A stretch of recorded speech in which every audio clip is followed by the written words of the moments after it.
After reaching the ground, John waved at the chopper as it wasted no time in departing. General Raiden made his way to greet the man, or instead of any formal or military gestures, the two hugged each other like long-lost brothers once again being reunited.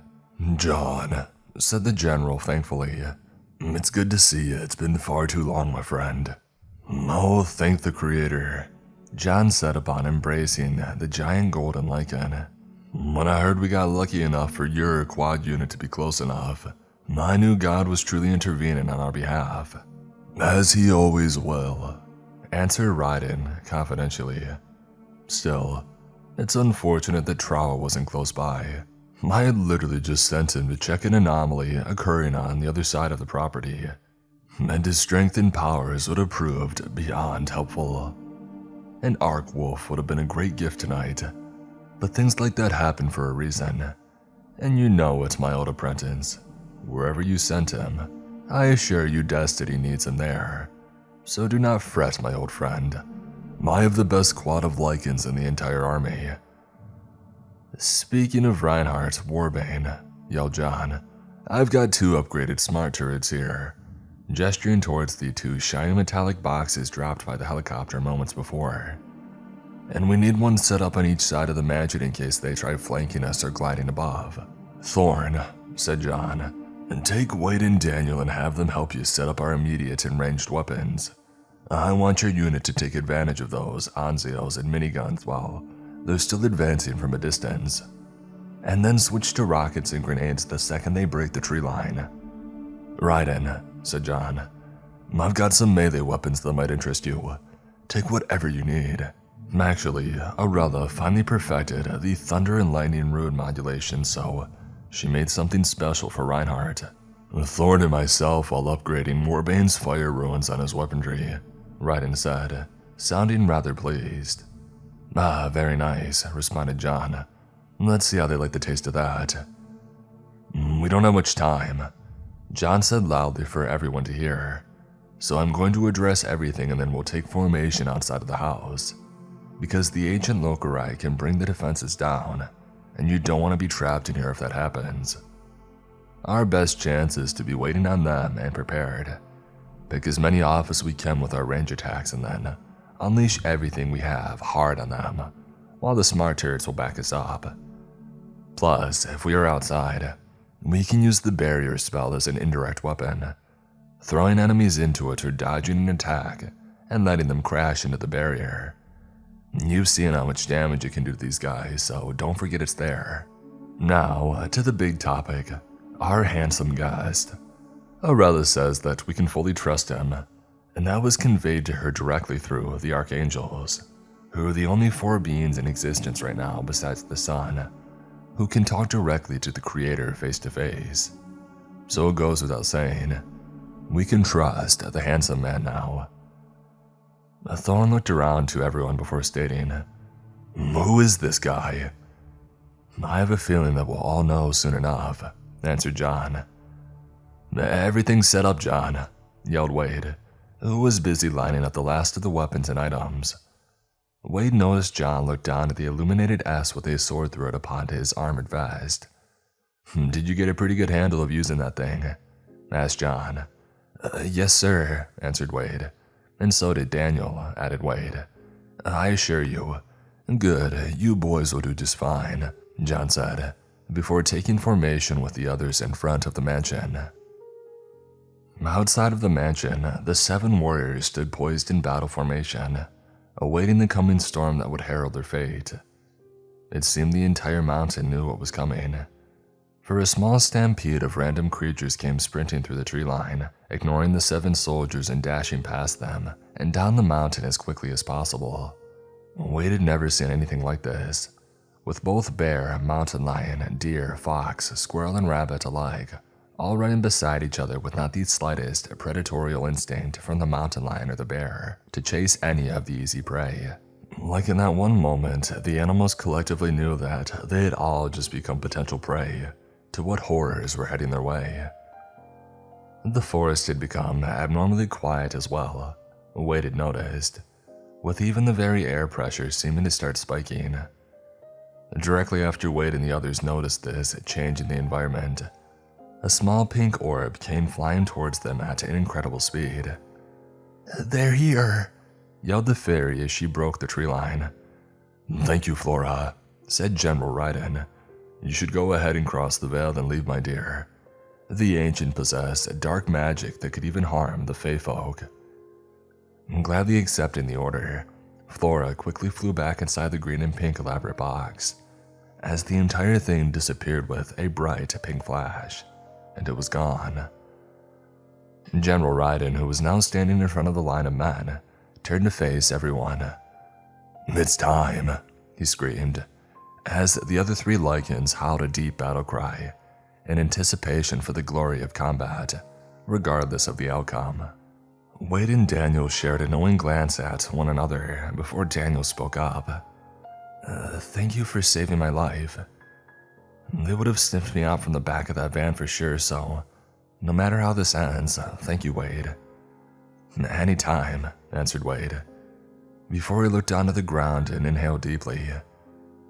"Her name was Sarah," Wade said, now looking back in Daniel's eyes. "My little brother was throwing a party for his birthday and she didn't want to go. My brother and I hadn't seen each other in years and she had just moved up here to Washington, so I begged and bugged her repeatedly until I wore her down. She had minor social anxiety, so most of the time she just wanted to relax at home with just the two of us, which I loved it about her, because I never really liked social events anyway. But it was my little bro, so I pushed it. Of course, she gave it and came. She always enjoyed making me happy and I her. I didn't even drink that night so we could leave early. She only had one cocktail herself and it was a short but very sweet visit, in which we both enjoyed. But we were ready to get back home and drink some chamomile and cuddle up, which was our nightly routine, and the best memories of my life. We were T-boned by a drunk driver, some other idiot leaving another worthless party.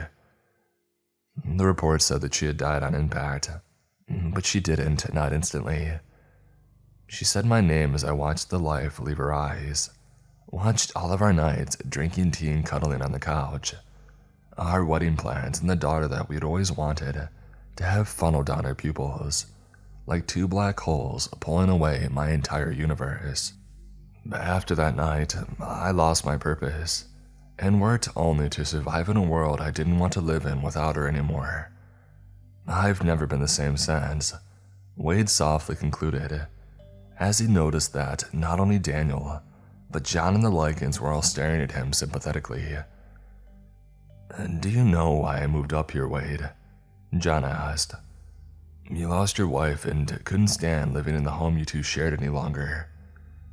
Wade responded before connecting together events that John had previously explained to him, remembering how Lochran had given him scars and taken his original hand, and how when John spoke of the beast, how he would be filled with a contempt that was beyond just being injured. A contempt that could only originate from the loss of your greatest passion, your love. "He killed her, didn't he?" asked Wade, nodding his head towards the forest edge. "She was a Veil Guardian like myself," John began. "We trained and fought together since we were very young, barely teenagers. We were raised our entire lives to defend the Ark families, and then Arella herself. 20 years ago, the Dark Lord Samuel put low the first Lokere and his ancients on a new mission, and they started seizing and corrupting trees of life for their own foul purposes. Among many things the trees can do, they can instantly transmit or teleport you, rather exactly where you want to go, or exactly where you need to go, depending on the intent of the individual as they pass through it. Because of this, they are very well guarded, and we construct small fortresses around them, putting up protective barrier spells to keep any evil out. The Lokere had already taken 3 trees, and once they corrupt them with dark energy, they can be relocated, so it's not as easy as just regrouping with backup and taking it back. Once they corrupt it, it's virtually gone, and takes much time, power, magic, and resources to scribe for their location. My wife, Rosaline, and I were stationed at the next and closest tree, and we knew that they would be coming for it soon enough. So we had an extra large army and more weapons and armaments than usual. Whatever they were taking the trees for had drastically increased Lokurai numbers. We didn't have a chance. Our defenses were overrun within seconds. Almost everyone. I personally asked to be stationed there, and I almost died. As the Lochran stood above me, ready to finish me off, Rosaline blasted him back with our last orb staff, and thrust a teleportation stone on my chest and said, "Arella," before I could even argue. This brought me directly to Arella's personal security room, where she was watching the monitor with my wife still on it. As the Lochran charged towards her, she used the last light spell to self-destruct herself. The army, and at the time we assumed Lochran as well. "She sacrificed herself for me," said John in an appreciatively sad tone. Lochran's distant, demonic laughter could be heard throughout the forest, after John recalled his painful memory to the others. John looked towards the forest, apparently unfazed. "He's not like any of the others, you know," John said. "Lochran is unique among his kind. He's the only Lokurai to be born instead of being made, or reborn. He's more than just Lo's creation. He's his biological son. And I don't mean Lo had a son before he was transformed into the first Lokurai, no. Ancients can take on a humanoid shape, and shrink down to about 6 to 6.5 feet tall. They still have to move around in robes or cloaks on this side of the veil though, for their skin will be an unnatural whitish gray, and they still have fangs, claws, and soulless black eyes. The ground began to rhythmically start rumbling in the far distance of the forest, giving a prelude soft beat for the vicious and chaotic melody approaching. "They're coming," whispered Thorn, almost under his breath, before John continued. "Lo and Samuel spent years perfecting a fertility spell infused with dark and unholy magic, and they unfortunately succeeded." John stared at the ground while pausing to exhale deeply, before finally finding the will to continue on.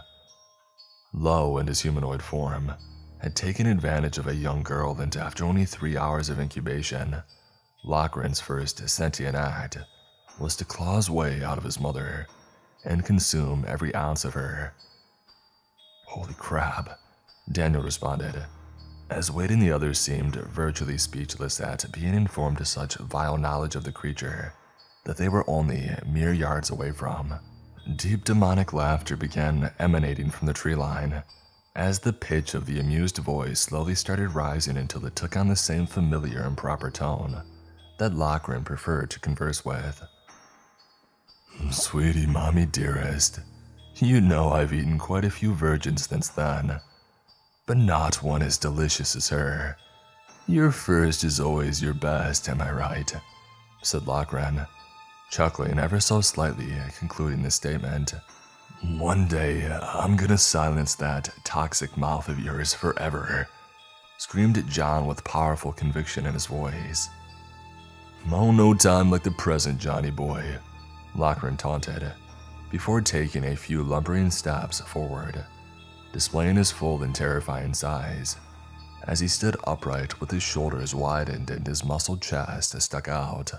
The mansion's floodlights lit up the tree line well, showing how truly bigger and different Lochran was from a normal Lokurai, with his skin and fur pitch black and his size considerably bigger. "Pretty tough with an entire army behind you," said Thorn mockingly, as he stepped forward to accept Lochran's challenge, before Raiden held out a massive arm signaling him to stop. "Don't let his poisonous words infect you," said Raiden. "His time will come." Thorn nodded at Raiden before stepping back into formation, snarling just a bit at Lochran as he did so. "That's right, little pup," yelled Lochran. "Go hide while you—" Lochran was violently cut off as the body of another Lokurai went crashing into him at an unprecedented speed. At first, Wade thought that another Lokurai was attacking Lochran, and apparently so did he. For Lochran thrashed around for a couple of seconds before quickly and effortlessly grabbing the other creature's throat and pinning it against a nearby tree. However, he soon realized that he was holding the mangled body of the subordinate that he had sent to look for Wade's scent just the night prior. "I was wondering what became of you," said Lochran, holding his comrade. Lochran closed his massive clawed hand around the creature's throat, instantly cutting it off, as he drew his attention towards the direction the dead creature had originated from. The mansion's guardians turned their heads as well. "It's him," exclaimed Wade in utter surprise. "It's the giant deer that I saw on my way up the mountain days ago. The eyes are different now, though," observed Wade, referring to the deep dark green that glowed from the deer's eyes, illuminating bright and unnaturally. "The deer seems even bigger now, too," started Wade, before General Ryden spoke up in an imperative tone. "That's no deer," Ryden said in a shocked awe. "That's an elemental." "I thought they were supposed to be neutral," asked Thorne. "They are," answered Ryden, unable to give any explanation even to himself. The deer lightly stomped its right front hoof onto the ground, and upon doing so, dark green, radiating energy began creeping towards the 7 guardians, moving in randomly segmented lines, not unlike veins before it stopped in front of them, coming together as a recognizable message. "If nothing is done, the Lokurai plague will destroy both mankind and forest dwellers alike. I have made a choice to fight for the light and gave a very close friend my word that if the Ancient reaches this mansion, I would help stop him. I am here to honor that promise and take a stand." After the 7 guardians read this, the elemental moved to stand in front of the line, now leading the fight against the Ancient directly. 8 now stood awaiting the storm of hell that blew their way, united as an unwavering force as the marching army's footsteps were now so close, it shook the ground with every impact, foretelling the arrival of the abominable threat and their dark, eldritch leader. Wade could now feel his chest vibrate from the army's encroaching footfalls and nodded to Daniel once before pressing the chest adapter on his vest, activating the sword model mech suit as it formed around him in mere seconds, with Daniel quickly doing the same. Wade now stood over 8 feet tall off the ground, with only his face now being visible and illuminated by the suit's face visor. Every inch of his arms, save for his elbow, where large, energized blades retracted out, was covered in advanced ammo drums that circled his arms in metal rings, before connecting into 4 barrels at his knuckles that fired explosive rounds at an extremely high velocity. This connected down into superheated claws at his fingertips for quick melee combat that held the ability to cut through steel like warm butter. Wade's shoulders bore 2 smart mini turrets, in which one held automatic grenades and the other contained armor-piercing machine gun rounds, which both fired independently from his manual commands, helping produce cover fire for him and his fellow soldiers during intense combat. Both his wrists also had a tri-barrel attachment, where the top and largest barrel produced a large sword-like blade that was superheated like his claws, where the bottom 2 barrels were actually simply upgraded flamethrowers. Daniel now stood almost 12 feet tall, in the much larger and more heavily armored shield mech suit. His only real offensive weapons were his extremities, in which his fists, elbows, head, knees, and feet were all infused with sensory adapters that caused severe amplified kinetic impact upon striking a target. In other words, one solid punch could almost vaporize a Lokurai head, or punch through reinforced steel like cardboard. The same could be said about all of his suit's other extremities, and in addition to these devastating melee attacks, Daniel's mech also could create extremely powerful energy layers from nanoreceptors which projected out condensed energy from his forearms, creating nearly indestructible shields to protect his fellow warriors, or even crush an opponent between 2 at once. When sword and shield mechs fight side by side together fluently, By two who have mastered the art, they are nearly unstoppable, had said Rose earlier in the training room. Wade hoped Daniel and himself had simply learned enough to survive, and had no reservation about mastering the mech suit's full potential in 5 hours of training. "Alright, does everybody remember our plan with the gifted artifacts?" asked Wade out loud. Thorne held up the obsidian key, signaling to Wade that he was ready, as Raiden did the same with the translucent golden horn. Reinhardt and Warbane both held up a 20mm Anzio rifle, and they readied themselves. Since the Lycans can fire the gargantuan rifles standing without any kickback, John had customized the rifles to more comfortably fit the wolves' physiology, as well as adding an extended drum barrel clip to highly increase the amount of ammunition that could be held at once. Shadows were now becoming visible through the tree line, as the rhythmic beat of the marching army hit its crescendo, and then stopped completely, about 700 yards away, which was the distance between the forest edge and the mansion's entrance, and the entirety of their battlefield.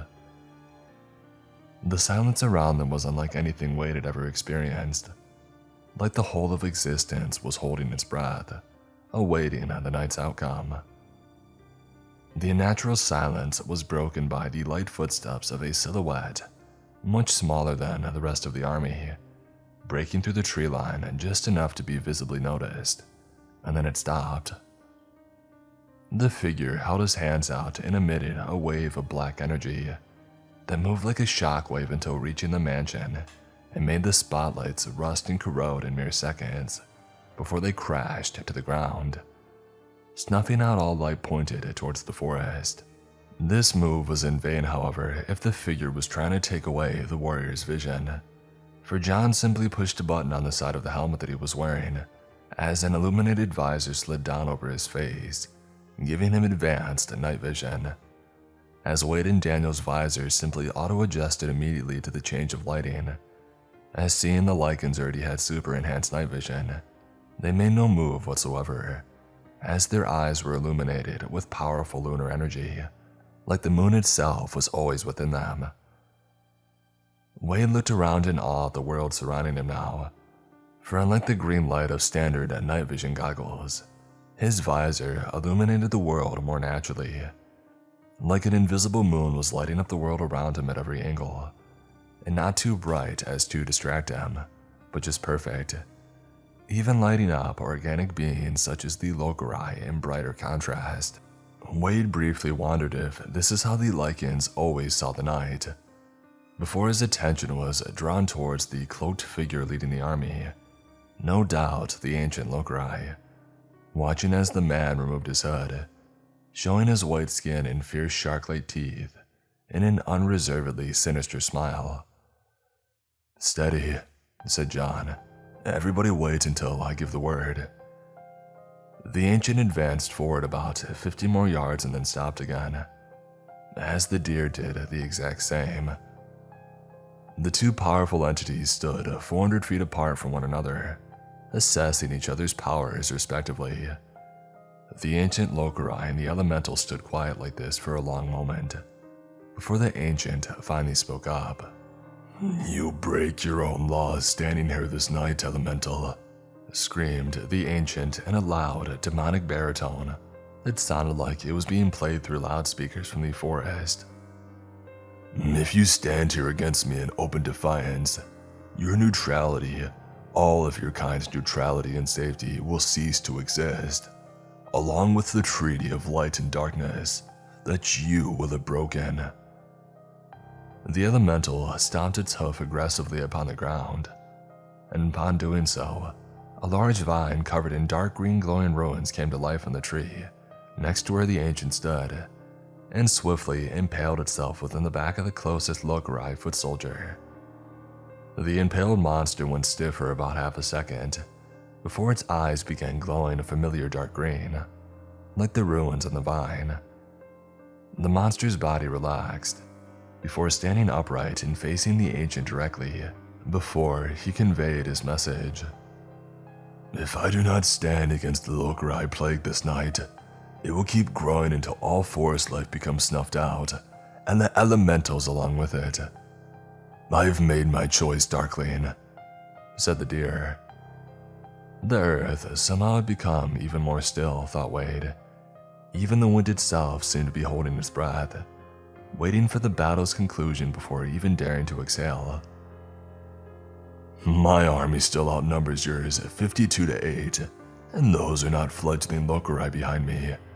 I brought only the biggest, strongest, and most capable soldiers. So, if you still wish to not move and protect this mansion, I will deliver upon you a massacre of my finest effort," said the ancient enthusiastically. "Sir," Lochran spoke up, dropping from a nearby tree to land directly in front of the ancient. "They received aid from a powerful entity. It would be wise to hold for more reinforcements, sir. I think the entity was—" "Silence!" screamed the ancient impatiently. "Your pre-strike unit has failed, and I do not need advice from the overrated prodigal son," yelled the ancient. "Elrogue!" screamed Lochran loudly, and almost aggressively. "Listen to me."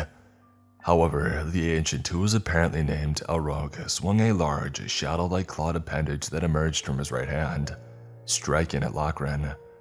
Impressively though, Lochran was too fast, dodging his strike and jumping back, where he took a battle stance in which his enormous claws began coalescing with dark shadow-like energy that made the grass, trees, and every living thing within 10 feet of him instantly begin to rot and wither away until it was nothing more than ash. "If you're not going to help fight," said Elrock, "then why don't you just run back on home to Daddy and tell the master that I'll be bringing both John and the elementals head back to adorn his halls with.